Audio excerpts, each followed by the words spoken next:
Hello students, welcome to my channel concept of success. Students, आज की इस video में स्टडी करने वाले हैं साइंस का चैप्टर 7 एनसीईआरटी बुक का क्लास 10th का जो है नियंत्रण एवं समन्वय यानी कि कंट्रोल एंड कोऑर्डिनेशन। तो स्टूडेंट्स, इस वीडियो में हम इसके बहुत सारे टॉपिक को कवर करने वाले हैं। तो इस वीडियो को पूरे ध्यान से देखें और अच्छे से सारे कॉन्सेप्ट्स को समझें, क्योंकि मैं इसमें हर एक कॉन्सेप्ट को, हर एक टॉपिक को अच्छे से डील करने वाला हूं और आपके सारे डाउट्स और कंफ्यूजन को क्लियर कर दूंगा। ठीक है, बस आपको इतना करना है कि इस वीडियो को पूरे लास्ट तक देखना है और आपके माइंड में जितने तरह के भी डाउट्स होंगे वो सारे इस वीडियो को, लेक्चर को देखने के बाद क्लियर हो जाएंगे। तो बने रहे हमारे वीडियो के एंड तक। चलिए स्टार्ट करते हैं इस वीडियो को। तो सबसे पहले हम समझते हैं इस टॉपिक का जो नाम है नियंत्रण एवं समन्वय। ये नियंत्रण क्या होता है और समन्वय क्या होता है। देखिए, नियंत्रण मतलब होता है कंट्रोल। किसी भी जीव में अपना उसका एक कंट्रोल होता है, और समन्वय मतलब उसके जो पार्ट्स हैं, शरीर के जो पार्ट्स होते हैं उसके पार्ट्स में एक तालमेल होता है, आपसी तालमेल होता है, जिसे हम लोग बोलते हैं समन्वय यानी कि कोऑर्डिनेशन। ठीक है, अब हम लोग को पढ़ना है प्रतिवर्ती चाप यानी कि रिफ्लेक्स आर्क। क्या होती है प्रतिवर्ती चाप? देखिए, प्रतिवर्ती क्रियाओं के आगम संकेतों का पता लगाने और निर्गम क्रियाओं के करने के लिए संवेदी तंत्रिका कोशिका और प्रेरित तंत्रिका कोशिका मेरुरज्जु के साथ मिलकर एक पथ का निर्माण करती है, जिसे प्रतिवर्ती चाप कहते हैं। देखिए क्या कहना चाह रहा है, प्रतिवर्ती क्रियाओं के आगम मतलब होता है आने वाली संकेतों का पता लगाने, मतलब जो भी संकेत आते हैं, जैसे कि हम यहाँ पे, जैसे कि यहाँ दिखाया गया है, यहाँ पे ये कहीं गर्भ का महसूस कर रहे हैं ना, तो यहाँ से कोई संकेत जा रहा है। और निर्गम क्रियाओं के करने के लिए यानी कि जो वहां से, यहाँ से पहले मैसेज आया, जो भी काम करना है उसे हम लोग आगम बोलते हैं। संकेत आता है ना, उसे हम आगम बोलते हैं। ठीक है, आगम संकेत। और वहां से जो क्रिया करना है उसके लिए निर्गम, यानी कि यहां से जो क्रिया होगी उसके लिए हम क्या यूज करेंगे, निर्गम क्रियाओं को करने के लिए संवेदी तंत्रिका। देखिए यहाँ पे आपका संवेदी तंत्रिका, ठीक है, संवेदी तंत्रिका कोशिका और प्रेरित तंत्रिका कोशिका। ये देखिए प्रेरित तंत्रिका कोशिका मेरुरज्जु के साथ मिलकर, यानी कि मेरुरज्जु के साथ मिलकर, यहां मेरुरज्जु के साथ मिलकर एक पथ का निर्माण करती है, जिसे प्रतिवर्ती चाप कहते हैं। तो यहाँ पे देखिए एक पथ का निर्माण हुआ। देखिए इधर से गया, इधर से मेरुरज्जु के पास से ही घूम के इधर आ गया, तो ये एक पथ का निर्माण करती है, जिसे हम क्या बोलते हैं, प्रतिवर्ती चाप बोलते हैं। क्या बोलते हैं? प्रतिवर्ती चाप। ठीक है, तो आपको समझ में आ गया है कि प्रतिवर्ती चाप क्या होती है। चलिए अब हम इसके बारे में और कुछ विशेष जानकारी ले लेते हैं। देखिए, जंतुओं में सोचने की शक्ति बहुत कम होती है या क्षीण होती है, यानी कि बहुत ही क्षण भर की होती है, जिससे वे तुरंत अनुक्रिया कर अपना बचाव नहीं कर सकते, जिससे कि वे तुरंत उसके प्रति अनुक्रिया करके अपना बचाव नहीं कर सकते। अतः इस कमी को पूरा करने के लिए अधिकतर जंतुओं में प्रतिवर्ती चाप का एक क्षण प्रणाली के रूप में कार्य करता है, जो कि एक क्षण प्रणाली यानी कि बहुत ही जल्दी ये काम करती है। ठीक है, जैसे कि अगर आप कोई गर्म चीज को छूते हो तो अचानक से अपने हाथ को हटा लेते हो। अगर कोई आपके पैर में कोई सुई या कांटा वगैरह कोई नुकीला चीज चुभ जाता है तो आप फट से अपने पैर को हटा लेते हो और देखते हो और वहां पे रब करना शुरू कर देते हो। तो ये सब क्यों होता है? प्रतिवर्ती चाप के कारण, यानी कि रिफ्लेक्स आर्क के कारण होता है। तो उम्मीद है कि आप समझ चुके होंगे। चलिए हम लोग आगे बढ़ते हैं। चलिए अब हम इसमें स्टडी करेंगे जंतुओं में प्रतिवर्ती चाप की उपयोगिता, यानी कि use of reflex arc in animals. अधिकतर जंतुओं में प्रतिवर्ती चाप इसलिए विकसित हुआ है क्योंकि इसके मस्तिष्क के सोचने का प्रक्रम बहुत तेज नहीं है। ठीक है, यानी कि बहुत सारे जंतुओं में ये जो प्रतिवर्ती चाप इसलिए विकसित हुआ क्योंकि इसके मस्तिष्क का जो सोचने का जो प्रक्रम है बहुत तेज नहीं है, और इस कारण से इसमें ये चीज विकसित हो गया, यानी कि प्रतिवर्ती चाप विकसित हो गया ताकि ये तुरंत एक्शन ले सके। वास्तव में अधिकतर जंतुओं में सोचने के लिए आवश्यक जटिल न्यूरॉन जाल या तो अल्प है या अनुपस्थित होता है। वास्तव में क्या है ना कि कोई भी वस्तु में, अधिकतर जंतु में या तो न्यूरॉन्स का जो जाल है जिससे वे सोच सकते हैं, समझ सकते हैं, या तो बहुत अल्प है यानी कि बहुत कम है, या फिर है ही नहीं। ठीक है, इस कारण से वहां पे प्रतिवर्ती चाप विकसित हुआ है। अगर यह नहीं होगा तो कोई भी खतरा उसे महसूस नहीं होगा। जंतु किसी मुसीबत में चला जाए तो उसे पता ही नहीं चलेगा। ठीक है, और इस कमी को दूर करने के लिए प्रतिवर्ती चाप विकसित हुआ है हर एक जंतुओं में, है ना। अतः यह स्पष्ट है कि वास्तविक विचार प्रक्रम की अनुपस्थिति में प्रतिवर्ती चाप का क्षण कार्य प्रणाली के रूप में विकसित हुआ है। यद्यपि जटिल न्यूरॉन जाल के अस्तित्व में आने के बाद भी प्रतिवर्ती चाप तुरंत अनुक्रिया के लिए एक अधिक क्षण प्रणाली के रूप में कार्य करता है। यानी कि न्यूरॉन्स के जाल के अस्तित्व में आने के बाद भी प्रतिवर्ती चाप तुरंत अनुक्रिया के लिए एक अधिक क्षण प्रणाली के रूप में कार्य करता है। ठीक है, यानी कि ये न्यूरॉन्स वगैरह आने के बाद भी ये जो प्रतिवर्ती चाप है ये एक तुरंत एक्टिव करने वाला या हमारे शरीर को प्रोटेक्ट करने वाला एक कार्य प्रणाली है। ठीक है, तो यहाँ पर देखिए, यहाँ प्रतिवर्ती चाप का फिगर दिखाया गया है। अब हम लोग पढ़ेंगे मानव मस्तिष्क यानी कि ह्यूमन ब्रेन। तो देखिए, मानव मस्तिष्क तंत्रिका कोशिकाओं से बना होता है और तंत्रिका नर्वस सिस्टम का एक बहुत बड़ा भाग भी है ये। ठीक है, जो मेरुरज्जु के साथ मिलकर केंद्रीय तंत्रिका तंत्र का निर्माण करता है, जो कि स्पाइनल कोड के साथ मिलकर, यानी कि मेरुरज्जु के साथ मिलकर, देखिए यहाँ मेरुरज्जु है ना, यानी कि स्पाइनल कोड, यहां देखिए ये मेरुरज्जु के साथ मिलकर क्या करता है, केंद्रीय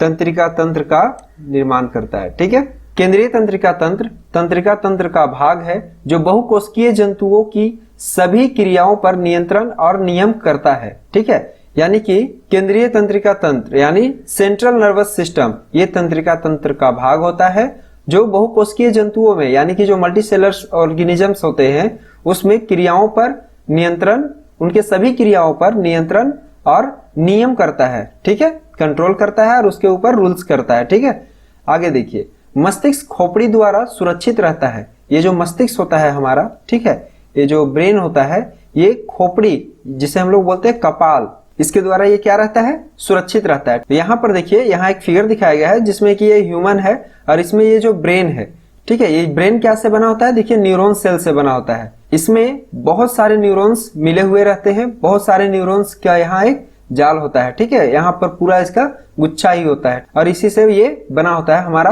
ह्यूमन ब्रेन। चलिए अब हम इसमें सीखेंगे मेरुरज्जु यानी कि स्पाइनल कोड। इसमें स्पाइनल कोड क्या है इसके बारे में जानकारी लेते हैं। देखिए, मेरुरज्जु तंत्रिका रेशे का एक बेलनाकार बंडल है। ये क्या चीज क्या है, तंत्रिका रेशे का एक बेलनाकार बंडल है। ठीक है, तंत्रिका रेशे का एक बेलनाकार क्या है, बंडल है, जिसके उत्तक मेरुदंड यानी कि स्पाइन से होकर मस्तिष्क से लेकर कॉर्टेक्स तक गुजरते हैं। यह शरीर के सभी भाग को तंत्रिकाओं से जोड़ता है, यानी कि जो स्पाइनल कोड होता है वो शरीर के सभी भाग को किससे जोड़ता है, तंत्रिकाओं से जोड़ता है। ठीक है, और ये मस्तिष्क के साथ यानी कि ब्रेन के साथ मिलकर केंद्रीय तंत्रिका तंत्र का निर्माण करता है। ठीक है, चलिए अब हम इसके कार्य के बारे में, फंक्शन के बारे में जानते हैं। ये शरीर के सभी भाग से सूचनाएं प्राप्त करते हैं तथा इसका समाकलन करते हैं, यानी कि इसके बारे में क्या निष्कर्ष निकलता है उसके बारे में ये पता लगाते हैं, मतलब समाधान निकालते हैं। ये पेशियों तक संदेश भेजते हैं, यानी कि जो मसल्स होते हैं वहां तक संदेश भेजने का कार्य करते हैं। कौन, मेरुरज्जु। चलिए आगे देखिए, मस्तिष्क हमें सोचने की अनुमति तथा सोचने पर आधारित क्रिया करने की अनुमति प्रदान करता है। सभी प्रतिवर्ती क्रियाएं मेरुरज्जु के द्वारा नियंत्रित होती है। ठीक है, जितने भी प्रतिवर्ती क्रियाएं होते हैं किसके द्वारा नियंत्रित होती है, मेरुरज्जु के द्वारा। ठीक है, सभी ऐच्छिक एवं अनैच्छिक क्रियाएं मस्तिष्क द्वारा नियंत्रित होती है। देखिए, ऐच्छिक क्रिया और अनैच्छिक क्रिया ये किसके द्वारा नियंत्रित होती है, मस्तिष्क के द्वारा। चलिए अब हम इसमें स्टडी करेंगे क्रेनियम क्या होती है ना, क्रेनियम के बारे में पढ़ेंगे।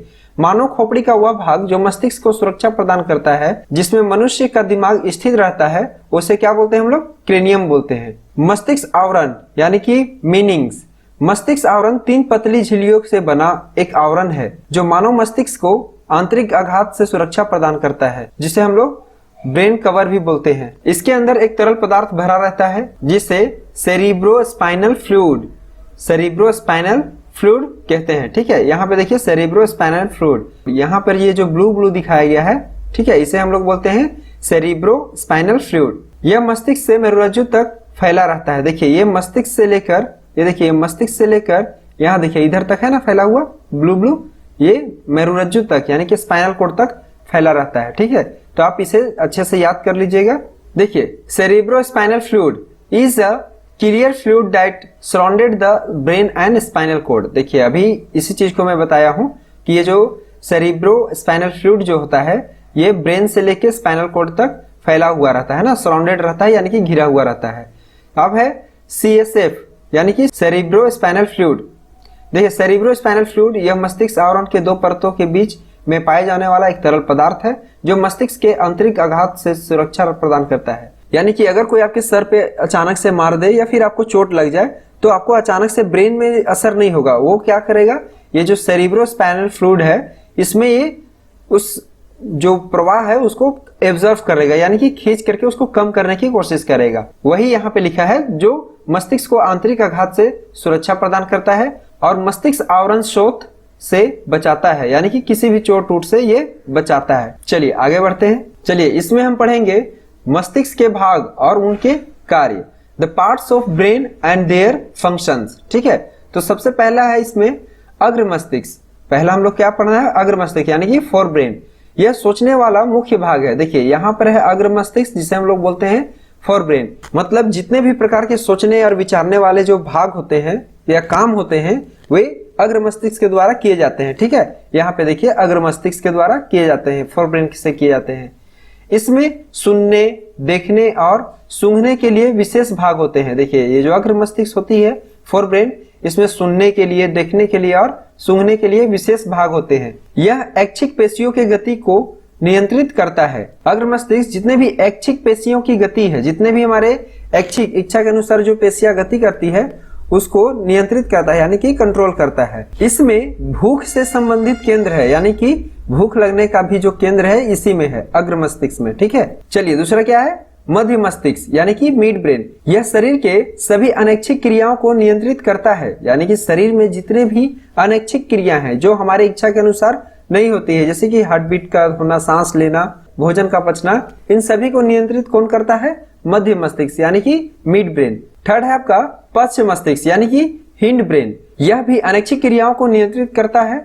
सभी अनैच्छिक क्रियाएं जैसे रक्तदाब, लार का आना तथा वमन पश्च मस्तिष्क मेडुला द्वारा नियंत्रित होती है। ठीक है, तो अनैच्छिक क्रिया में कुछ और भी क्रियाएं शामिल है, जैसे कि रक्तदाब यानी कि ब्लड प्रेशर, लार का आना, वमन पश्च मस्तिष्क में स्थित मेडुला द्वारा नियंत्रित होती है। ठीक है, यहाँ देखिए पश्च मस्तिष्क में उपस्थित है मेडुला, इसी के द्वारा ये नियंत्रित होती है। ठीक है, चलिए आगे बढ़ते हैं।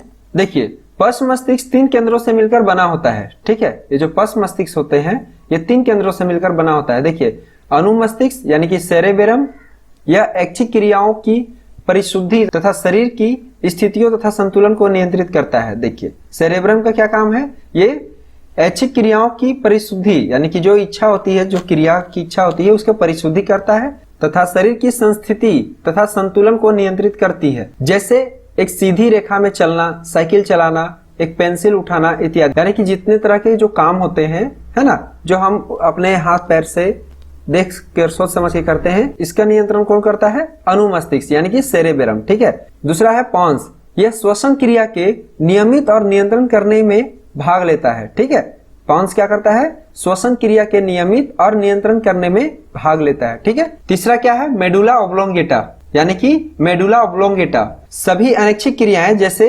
रक्तदाब, लार का आना, वमन पार्श्व मस्तिष्क में स्थित मेडुला द्वारा नियंत्रित होता है। ठीक है, तो उम्मीद है कि आपको इस चैप्टर के जितने भी टॉपिक मैंने समझाया आपको समझ में आ गया होगा। तो आगे देखिए यहाँ पर कुछ है तंत्रिका तंत्र यानी कि नर्वस सिस्टम, इसके बारे में यहाँ कुछ दिया हुआ है, छोटा सा चार्ट है। देखिए तंत्रिका तंत्र 2 भाग में बटा होता है, एक सेंट्रल नर्वस सिस्टम और एक पेरिफेरल नर्वस सिस्टम। ये जो सेंट्रल नर्वस सिस्टम होता है ये 2 भाग में बटा है, एक ब्रेन और दूसरा मेरुरज्जु यानी कि स्पाइनल कॉर्ड। और ये जो ब्रेन है वो 3 भाग में बटा हुआ है, अग्र मस्तिष्क यानी कि फोर ब्रेन, मध्य मस्तिष्क यानी कि मिड ब्रेन और ये पार्श्व मस्तिष्क यानी कि हिंड ब्रेन। और यहाँ पे स्पाइनल कॉर्ड सिर्फ यहीं तक है। चलिए आगे देखिए, यहाँ देखिए पेरिफेरल नर्वस सिस्टम 2 भाग में बटा होता है, ऑटोमेटिक नर्वस सिस्टम और एक है वॉलेंटरी नर्वस सिस्टम या सोमेटिक नर्वस सिस्टम। अब ये जो है एटॉमिक नर्वस सिस्टम ये 2 भाग में बटा हुआ है, एक है सिंपैथिक नर्वस सिस्टम और पैरासिम्पैथिक नर्वस सिस्टम। और यहाँ पे ये जो है ये 2 भाग में बट गया है, सेंसरी नर्व्स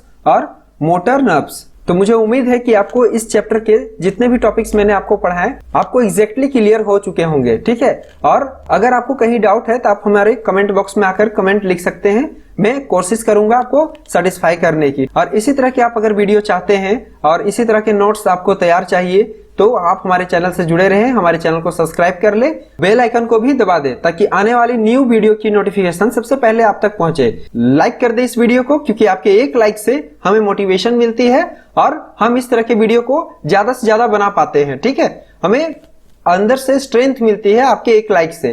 तो प्लीज आप लाइक कर दे इस वीडियो को और शेयर कर दे ताकि सभी स्टूडेंट्स को इसका बेनिफिट मिल सके। इस वीडियो में इतना ही, मिलते हैं आपसे अगली वीडियो में।